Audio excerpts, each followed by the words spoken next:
C'est maintenant l'heure de parler économie avec Georges Lédric. Et Georges, le grand sujet du jour concerne le dossier grec. Une réunion en comité restreint a eu lieu il y a quelques heures à Bruxelles après le sommet européen. L'objectif, c'était de faire baisser les tensions. Oui, c'était indispensable, car depuis l'accord du 20 février, rien n'avait vraiment bougé. Les Grecs réclament de l'argent, les Européens réclament, eux, des réformes. Et depuis quelques jours, la tension était montée d'un cran. La faute à une loi passée par Alexis Tsipras au Parlement grec. Il fallait donc remettre le processus sur les rails. On fait le point avec Lucie Debiol.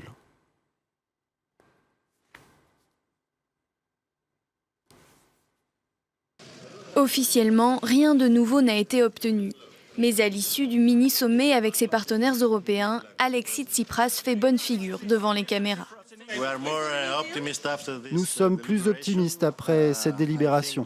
Je pense que toutes les parties ont confirmé leurs intentions d'essayer de faire de leur mieux afin de surmonter les difficultés de l'économie grecque aussitôt que possible.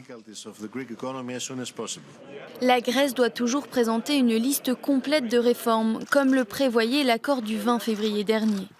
En échange, Athènes réclame le versement de la tranche d'aide qui a été promise, plus de 7 milliards d'euros.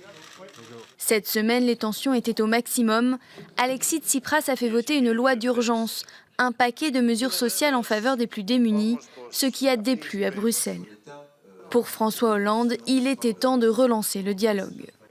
C'est vrai que du temps a été laissé, trop de temps depuis le 20 février, et donc il n'y a plus de temps à perdre, et ça a été donc sur l'accélération du processus que nous avons discuté. Les deux parties veulent montrer des signes de bonne volonté et une réunion des ministres des Finances de la zone euro doit être organisée dès la semaine prochaine.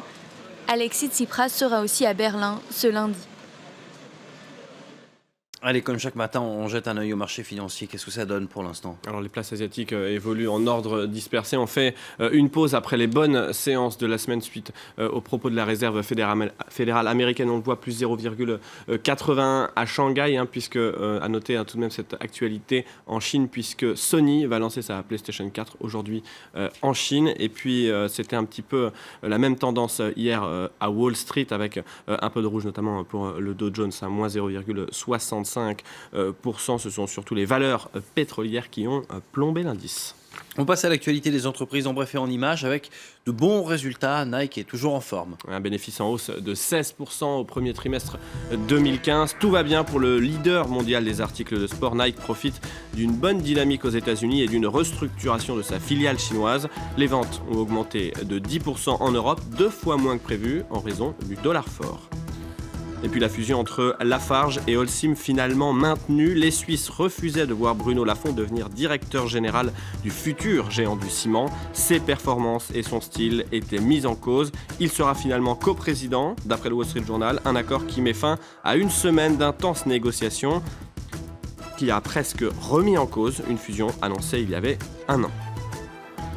Et puis les perturbations continuent ce vendredi chez Lufthansa. 700 vols seront annulés pour ce 14e jour de grève depuis un an. Les pilotes veulent maintenir le montant des pré-retraites. La direction souhaite les réduire pour les nouveaux contrats. Comme Air France ou Norwegian Air, Lufthansa doit faire face à la concurrence du low-cost et des compagnies du Golfe.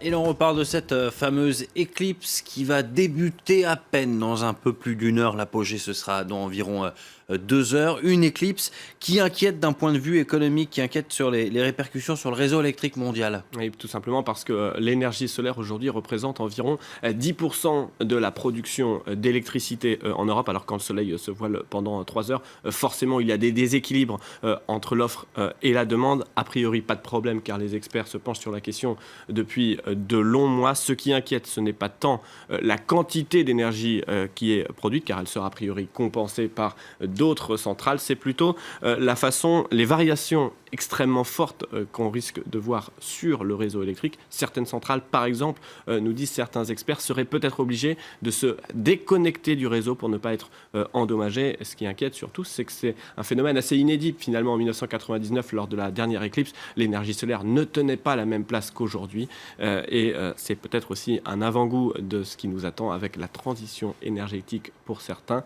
un peu le bug de l'an 2000, peut-être. On nous promet l'apocalypse et finalement rien ne se passe. En tout cas, on verra ce que ça donne. Ouais, on suivra ça tout à l'heure. Merci beaucoup, Georges Lédric. C'est maintenant.